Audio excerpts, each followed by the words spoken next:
भगवान शंकर ने कहा कि गिरजा हरि की कृपा से सत्संग प्राप्त होता है।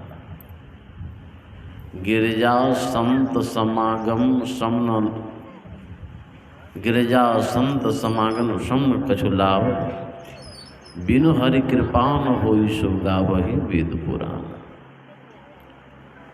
हे गिरजा, संतों की संगति के समान दूसरा लाभ नहीं है, और संतों का समागम बिना हरि कृपा के प्राप्त नहीं होता है।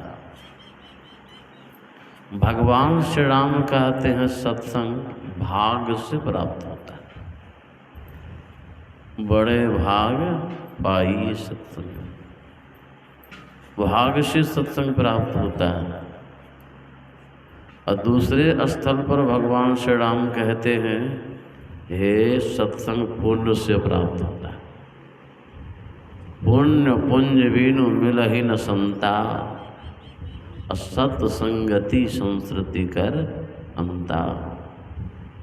बहुत पुण्य राशि जब जमा होता है तब संतों का समागम सत्संग प्राप्त होता है।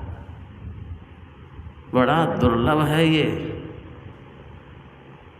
इसीलिए तो सत्संग भगवान शंकर भी सुनने के लिए कुंभज ऋषि के यहाँ साथ में सती को लेकर के गए।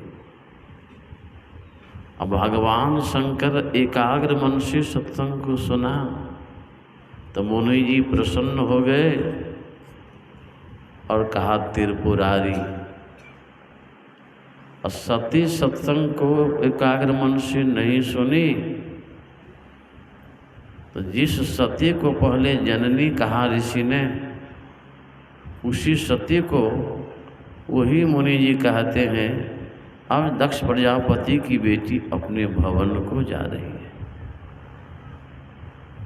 सत्संग के अनादर करने के कारण